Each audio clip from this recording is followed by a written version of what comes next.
तो वो कर्म कैसे करे कि उसे पाप और पुण्य से मुक्ति मिले?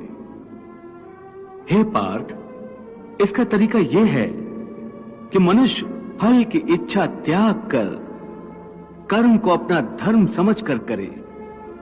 फल उसे अवश्य मिलेगा, परंतु इस फल का वो विधान की इच्छा समझकर स्वीकार करे। ज्ञानी पुरुष इसी योग को अपनाकर कर्म योगी बन जाते हैं।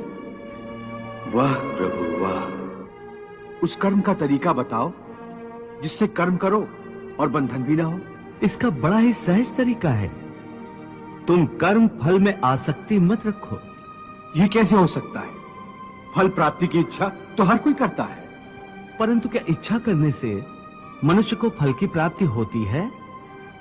नहीं अर्जुन, क्योंकि फल तो प्रारब्ध के हाथ में है। और जो भी मनुष्य फल प्राप्ति की इच्छा करता है, उसका मन फल के बारे में सोचकर अपने कर्म और कर्तव्य से विचलित हो जाता है और उसे वो फल प्राप्त नहीं होता जिसकी उसने इच्छा की थी।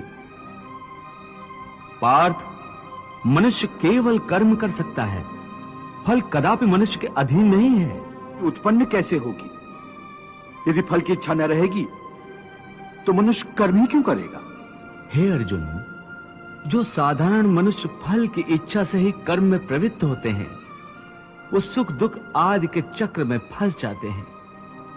उनकी मन शांति नष्ट हो जाती है